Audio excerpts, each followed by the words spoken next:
Bismillahirrahmanirrahim. Elhamdülillahi Rabbil alemin. Vel aqibatu lil muttaqin. Ve salatu vesselamu ala seyyidina Muhammedin ve ala alihi ve sahbihi ecma'in. Esselamu aleykum ve rahmetullahi ve berekatuh. Кезектеги сабагыбызды баштайбыз. Биздин сабак исламда соода саттык тууралуу. Биз бул маселени Ханафи мазхабында жазылган эң акыркы жана эң мыкты жазылган китептердин бири Murşidül Hayran ile Marifet Ahval-i İnsan adlı kitabımızda okuyuz. Bu kitapta Muhammed Kadri Başa el-Hanafi жазған. Негізінен İslamдағы сауда-саттық мәселелер бойынша Ханафи мазхабында ушул китепте каралат. Эми кайра башынан окуп айта кете турган болсок, биринчи Бисмиллахир-рахманир-рахим деп баштап жатат автор. Бихи раджа ва сиқати вал мустафа василати. Ага болгон үмүтүм жана ишенимим ага гана деп Аллах Тааланы айтып жатат. Жана мен ортомчу кылып василя кылган пайгамбарыбыз Мустафа саллаллаху алейхи ва саллям деп алымдардын адаты болгон ахли сүннат вал жамаат. Бир ишти баштаардан мурун Аллах Таалага жалынып жалбарып, ошол иш аягына чейин ийгиликтүү бүтүшүн суранып, анан дуасы кабыл болуш үмүтүндө жана себептердин бирин карманып, себептерден болгон себептердин бири бул ортого пайгамбар саллаллаху алейхи ва салламдын урматын коюп, Алла Тааладан суранууну василя дейбиз. Демек бул автор василя кыл баштады, вал Мустафа василати дейт саллаллаху алейхи ва саллям. Аль-Китабул Аувал, биринчи китеп. Фил амвал, мал-мүлк туурасында. Аль-Бабул Аувал, биринчи баб. Фи анвал амвал, мал-мүлктүн түрлөрү. Өткөн сабакта дагы бир аз өткөнбүз, бүгүн ошону учкай мындай учунан кайталап коелу деп чечтим. Демек, биринчи мадда пунктунда мал-мүлктүн аныктамасы келип жатат. Мал-мүлк же байлык. Бул араб тилинде аль-мал деп аталат, мал. Тилдик мааниси нафс же адамдын табияты бир нерсеге ооп, ошол нерсеге ээ чыккысы келген нерсенин баары мал болуп аталат. Мал-мүлк байлык болуп аталат. Демек, тилдик маанисин билдик, терминдик мааниде аль-мал, мал-мүлк же байлык деп ма юмкину иддихаруху ли вақтил хажа, мухтаж убакытка чейин сактоого мүмкүн болгон нерсени байлык деп атайт экенбиз. Мухтаж убакытка чейин сактоого, мухтаж учурга чейин сактоого мүмкүн болгон нерсеңиз бул байлык болуп эсептелет экен. Демек, бул жерде биз байлык дегенде адамдын табияты тарткан, анан баалуу деп эсептелген, ошого ээ чыгууну каалаган нерсе байлык болду.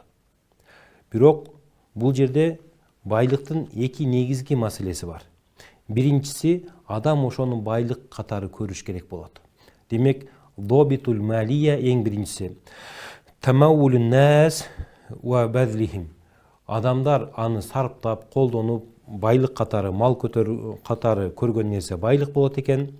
Экинчиси, имканул иддихар ли вақтил хажа. Мухтаж болгон учурга чейин сактоого мүмкүн болгон нерсе байлык, мал-мүлк болуп эсептелет экен. Демек, ушул аныктамалардан карап туруп, эгер адамдар ал нерсеге кызыкпаса, албаса, мисалы, эч ким кереги жок нерсе болсо, ал дагы байлык деп эсептелбейт экен. Ошондой эле бул жакта ошол колуна алуу мүмкүнчүлүгү дагы сөзсүз болуш керек. Мисалы, ээ чыгуу мүмкүнчүлүгү дагы сөзсүз болуш керек. Талаадагы кийикти менин байлыгым, менин мүлкүм деп айта албайбыз. Анткени ал кийикти али кармап колуңа өткөрө элексиң. Демек, колго алуу мүмкүнчүлүгү дагы болуш керек болот. Эми бул жерде дагы айта кетчү нерсе, бардык эле адамдар кызыккан, ээ чыккысы келген нерселердин баары шарият жагынан баалуу болуп эсептелбейт экен. Байлык болот экен, бирок баалуу болбой калышы мүмкүн экен. Демек, шарияттагы баалуу болгон байлык деп эмнени айтабыз десек, шарияттагы баалуу деген байлык бул адамдар аны байлык катары көргөн биринчи шарт, экинчи шарт шариятта тыюу салынбаган нерселер болуш керек. Ошондо демек кээ биркилер үчүн мисалы арак баалуу болушу мүмкүн, байлык болушу мүмкүн, бирок ал шарият тарабынан баалуу эмес. Чөчкө башка диндегилер үчүн байлык болушу мүмкүн, бирок шариятта ал баалуу болуп эсептелбейт. Демек шариятта байлык адал жолу менен алынган жана арам жолу менен алынган, уруксат берилген, берилбеген болуп бөлүнөт экен дагы. Биздин түшүнүгүбүз боюнча байлык деген кененирээк түшүнүк. Демек байлык эле эмес, байлык шариятта адал, баалуу болуп дагы эсептелиш керек экен. Ошондо Абу Ханифа рахматуллаху алейхи байлык деп эмнени айтабыз десе, мындай деген: Кала Абу Ханифата радиаллаху анху ал-малияту ва тақаввуму ясбуту бил-ихтираз. Байлык жана баалуу бул колго алуу менен бекемделет деген. Ошондо тоодо жүргөн кийикти сен кийикке ээ чыгып менин байлыгым дей албайсың. Асмандагы айды бул менин менчигимде башка бирөөгө белекке бере албайсың. Анткени сенин колуңа өтө элек. Ихтираз деп коебуз бул нерсени. Ошол нерсе болгондо гана жана адал жолу менен, адал деп шариятта эсептелгенде гана ошол байлык деп эсептелип калат.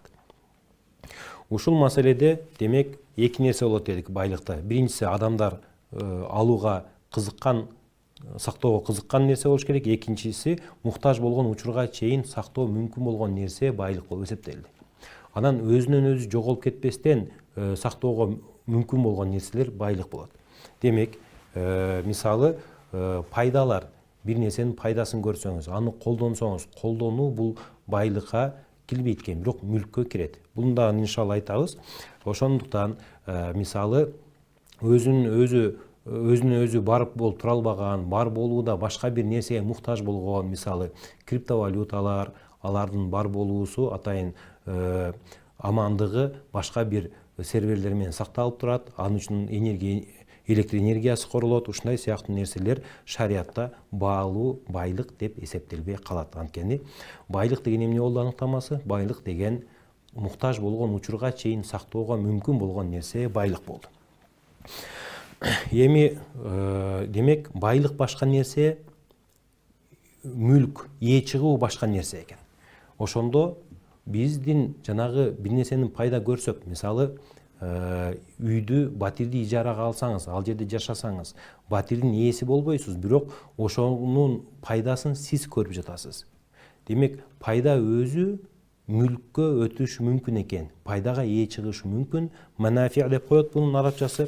Пайдага ээ чыгышы мүмкүн экен, бирок ал нерсе сөзсүз келишим аркылуу гана болот. Мисалы бирөөнүн үйүндө барып жөн эле жанында ошол үйдө жүрө берсеңиз, али аны ижарага алды болуп эсептелбейсиз. Бирок ошол жакта жүрүп жашап аткандыгыңыз үчүн келишим түзүп туруп, ошол жакта ошол үйдүн пайдасын пайдалансаңыз, анда ал келишим аркылуу пайдалар, манафиялар келишим аркылуу шариятта баалуу деп эсептелип калат. Демек пайда көрүү, бир нерседен пайда көрүү, ал байлыкпы, байлык эмеспи? Байлык эмес. Бирок ээ чыкса болобу, болбойбу? Ээ чыкса болот экен. Пайда көрүү байлык эмес, бирок ээ чыкса болот. Милкун ла малун деп коет арабчасын. Демек биз анткени мүлк деген сөз эмне? Мүлк деген сен каалагандай ошол нерсени өзгөчө бир таризде колдоно алууга мүмкүнчүлүгүң болсо, укугуң болсо, ошону ээ чыгуу же мүлккө өтүү деп айтып жатабыз.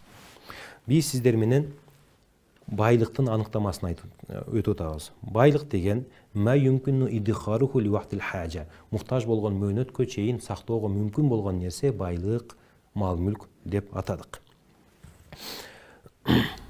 Эми бул нерселерди айткандан кийин ва хуа науани, байлык эки түрдүү болот экен. Акарун ва манкулун. Биринчи түрү бул акар, кыймылсыз мүлк. Экинчи түрү манкул, кыймылдуу мүлк. Кыймылсыз мүлк жана кыймылдуу мүлк. Байлыктардын, баалуу болгон нерселердин баасы, куну өзүнүн сыпатына, түрүнө, жайгашкан жерине, көлөмүнө жараша болот эми. Албетте булардын маселелери көп.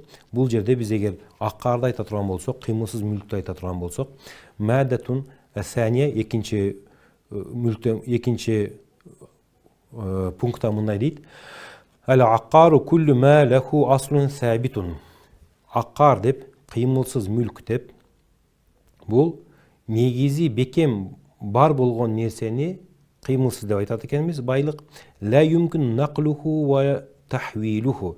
Аны өзгөртүп жибере албайсыз жана көчүрүп кете албай турган нерсе кыймылсыз байлык болду.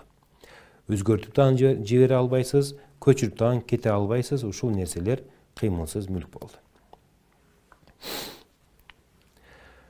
Буга эми жер тилкелери кирет негизинен.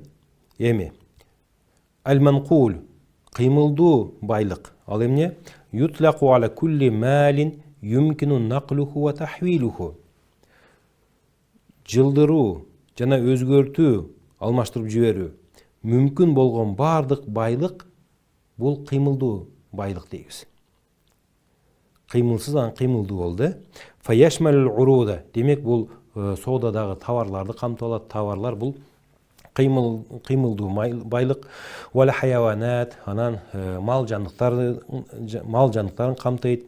Вал макилат, вал маузунат, таразага тартылган, жанагы кампаларга салып эсептелинген заттардан кыймылдуу мүлк болот. Ва захаба вал фиддата, жана кыймылдуу мүлктөп биз алтын, күмүштү да айтабыз.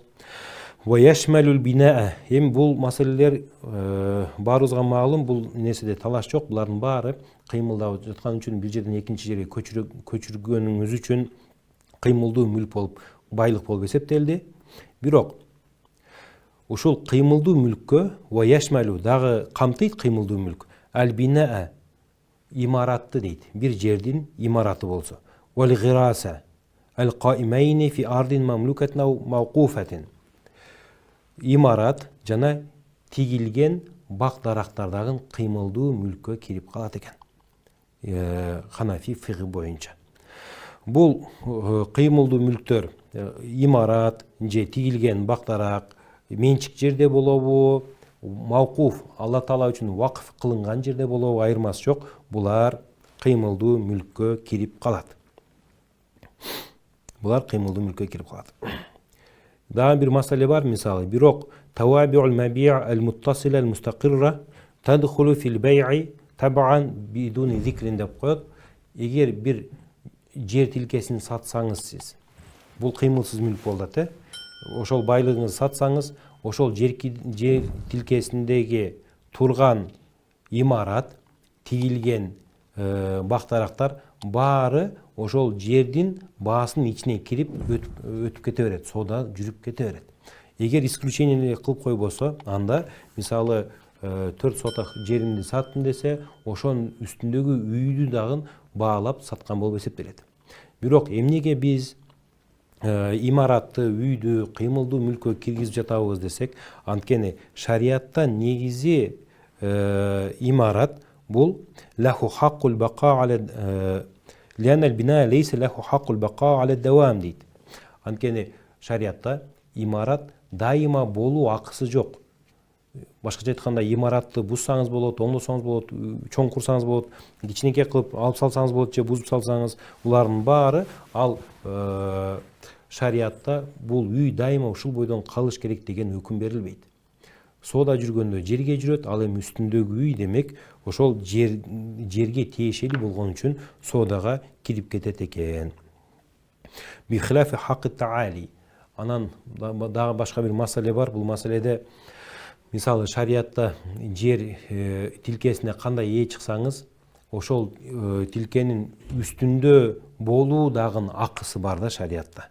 Буну кандай деп коебуз? Хакы таали дегенде мисалы 4 соток жери болсо биринчи этажда, ошо экинчи этажда 4 соток жердин экинчи этажы сиздики болсо экинчи кабаты, анда үстүндөгү кабатка акылуу болуу акысы бар. Бул акы дагы албетте кыймылсыз болуп эсептелет.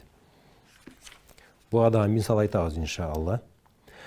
Кийинки пункт ал-хукук, укуктар аллати биха якуну тасарруфу вал интифаъу затты пайдалануу жана затты колдонуу жагынан укуктар билаян аля саласати анваин 3 түргө бөлүнөт. Затты пайдалануу жана колдонуу тарабынан укуктар 3кө бөлүнөт. Биринчиси ал-аввалу хакку милки ракабатил айн ва манфаатиха. Биринчи заттын өзүн жана пайдасына ээ чыгуу акысы. Заттын өзүнө жана пайдасына ээ чыгуу акысы.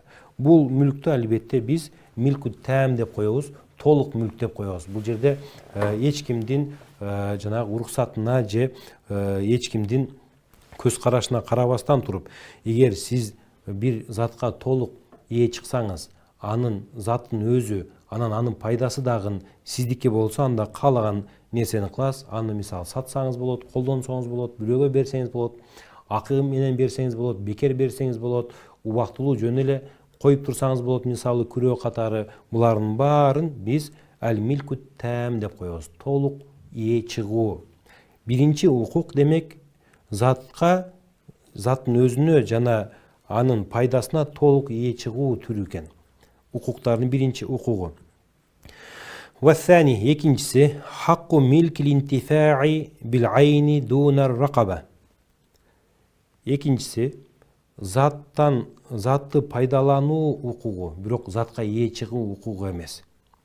Бул мүлктүн түрү милкиятун нақиса деп коебуз, кемтик ээ чыгуу, толук эмес ээ чыгуу же убактылуу ээ чыгуу. Бул албетте жанагы айткандай бир затты мисалы бирөөгө берсеңиз же акы менен бересиз, ордуна бир нерсе алып, аны биз айват деп коебуз, айваз. Ивазы болот, мисалы сиз батириңизди бир айга бирөөгө ижарага берип жатасыз. Ошол бир ай ал пайдалангандыгы үчүн сизге акы төлөп жатат. Демек, мындай нерсе пайданы тапшырганда сөзсүз бул жерде убакыт каралыш керек болот. Ошол убакытка жараша жанагы алынган акы дагы эсептелет. Демек, заттын өзү сиздики эмес, бирок пайдасы сиздики болсо, буну экинчи түр дейбиз дагы. Анан бул түр кемтик ээ чыгууга кирет. Акылуу болсо ижара болот, акысыз болсо жөн эле бекер берип туруу болот мисалы. Үчүнчү түрү ал-салису хакку шерб вал масил вал мурури ва таалли. Суу акысы, басуу, арык агызуу, басуу, анан өйдө болуу акылары. Булардын баары дагы акынын үчүнчү түрүнө кирет. Бул жерде дагы бир маселелер калып кетти. Мисалы, экинчи түрүндө мураска өтпөй турган болсо, мисалы бирөө бир батирде жашап атса ижарага алып, ал батирге ээ чыкпайт, бирок пайдаланууга ээ болот да акы бергендиги үчүн. Анан кокусунан батир берген адам дүйнөдөн кайтса же ошол батирге алган адам дүйнөдөн кайтса, анда ортодогу келишим бузулат дагы. Батирде турган адамдардын мураскорлору ошол батирде жашап калууга укугу жок болот. Ошол укук, башкача айтканда, укугу дегенде ошол укук мурас катары өтпөйт деген сөз болот. Бул бир аз мурас маселесинде же акы, башка бирөөнүн акысы, башка бирөөнүн акысына өтөө маселелери бар. Ошол сыяктуу ал эми могул сугаруу, сугаталуу же арык агызуу, анан жолдон өтүү, өйдө болуу акылары бул мураска өтөт. Мисалы, бир жол болсо, жолдун аркы четинде бир адам жашаса, ал бул дүйнөдөн өткөндөн кийин ошол жашаган үй анын мураскорлоруна калса, ошол үйгө жетүүчү жолдон басып өтүү акысы аларга дагы өтөт деген сөз болуп жатат. Айтор шариятыбыз бир нерсеге ээ чыгуу, бир нерсени пайдалануу жана аны колдонуу, сарптоо жагынан акыларды үчкө бөлдү. Биринчиси толук акы болду, ал-милкул тәм. Бул кайсы десе, заты дагы өзүнүкү, пайдасы дагы өзүнүкү. Экинчиси бул милкул интифаа болду. Пайдалануу акысы бар, бирок затка ээ чыга албайт. Бул ижара маселеси болду мисалы. Үчүнчүсү басып өтүү, арыктан суу тартуу жана өйдө болуу акылары. Бул акылар албетте шариятта 3-бөлүмгө бөлүнгөн дагы булардын өзгөчө бир укуктары бар. Ал-а'янул мамлукатур ракаба вал манфаа. Ал-а'янул мамлукатур ракабати ал манфаати хия ма кана ли муллакиха хаккут тасарруфи фиха айнан ва манфаатан. Ушул жогорудагы аныктамаларды дагы тереңирээк аныктамадагы козголгон маселелерге киребиз дагы. Эми заттар эгер бирөөнүн мүлкүндө болсо, ээси болсо, жана ал ээликтин заттын өзүн жана пайдасын дагы пайдасына дагы чыкса, анда вахия макан или мулакиха, анда ошол ээлерге дейт, ээлерде аны каалагандай сарптоо жана каалагандай пайдалануу укугуна ээ болду. Жөнөкөй сөз менен айтканда, бир буюмуңуз бар, сиз сатып алдыңыз, толук ээ чыктыңыз. Сатып алганда албетте бул жерде түбөлүктүү эме болуш керек. Түбөлүккө сизге болуш керек, убакыт шартталбаш керек. Ошол учурда сиз ээ чыкканда каалаган нерсеңиз кыласыз, кааласаңыз сатасыз, кааласаңыз колдоносуз деген маанинде болуп жатат. Ва минхал арадил ушрия, демек пайдасы дагы өзү дагы ээлик кылынган заттарга үшүр жерлери кирет. Үшүр жерлери кирет. Үшүр жерлери дегенде негизи үшүр деп эмнени айтабыз? Үшүр араб тилиндеги ушур деген сөздөн келип чыккан. Ушур деген 1/10 деген сөз.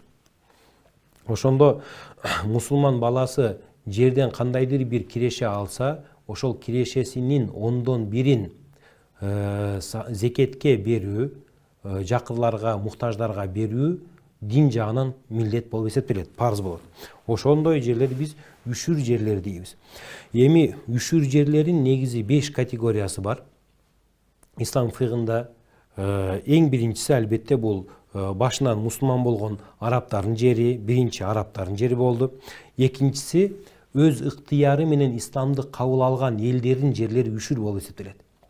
Кээ бир алымдар ушул биздин Орто Азиянын мусулмандарындагы өз ыктыяры менен исламды кабыл алган дейт дагы, булардын азыр биздин жерлерибиз ошондуктан үшүр жерлери болуп эсептелет. Экинчиси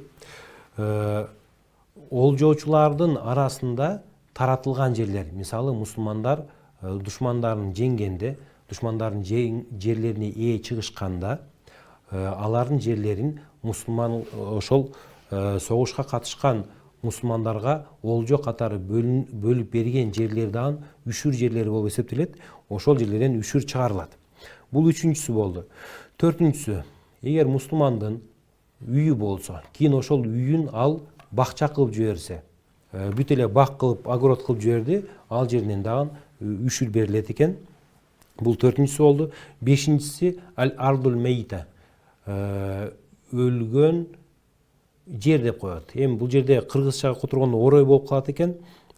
Негизи адам иштетпеген жөн жаткан жерди өлүк жер деп эсептейт дагы шарият. Анан ошол жерге ким барып, ким ошол жерди тирилтсе, кайра ал жака эгин эгип, бак тигип, анан ошол жерде жашаса, ошол жашаган жери мыйзамга жараша мисалы ошол адамдык болуп эсептелет дагы. Эгер бул жерде жерлердин түрлөрү бар, албетте Амирия, дагы башка жерлер бар. Эгер ошого өкмөт уруксат берсе, мисалы бүгүнкү күнгө мисал алсак, бир талаа бар, ал талаага эч ким барбайт деле. Анан сиз барып ошол жерди көктөтүп, ошол жерден эгин алсаңыз, бак тиксеңиз, анда багыңыздан түшкөн мөмөдөн дагы, тиккен, өстүргөн жемишиңизден дагы үшүр беришиңиз керек болуп калат, зекет болуп калат. Демек, үшүрдүн жерлери 5 экен. Биринчиси ошол арабтардын жерлери, экинчиси өз ыктыяры менен исламды кабыл алгандардын жерлери, үчүнчүсү олжо катары мусулмандарга келген жерлер, төртүнчүсү эгер жашаган жерин бакча кылып жиберсе, бешинчиси бул иштелбеген жерди көгөртүп иштетсе, анда мындай жерлерден сөзсүз шариятта үшүр төлөнүш керек. Үшүр дегени мисалы канча тонна алсаңыз дагы ошол жерден киреше. Мисалы буудай эктиңиз, буудай эктиңиз 1 тонна буудай алдыңыз. Ошонун 1/10 муктаждарга, атайын кедейлерге зекет катары берүү сиздин дин жагынан болгон сизге милдет болуп эсептелет. Демек, бирөөнүн ушундай үшүр жери бар экен. Бул жер дагы анын толук мүлкү болуп эсептелет. Фатубау кааласа бул жерди сатат, ва туджару же туажару ижарага берет пайдасын, ва туару же бекерге берет колдонуп тур деп, ва тухабу же белекке берип коюш мүмкүн, ва туқафу же Алла үчүн вакыф кылып берет, жана ва турхану күрөөгө бериши мүмкүн, ва туурасу же бирөөдөн мурас катары алышы мүмкүн. Булардын баары мүлк болуп эсептелет дагы, мал мүлк болуп эсептелет дагы. Мындай мал мүлктөрдүн өзү дагы пайдасы дагы ээсиники болот. Ээси каалагандай сарптап, каалаган жагына каалагандай пайдаланса болот. Валлаху а'лам бис-саваб.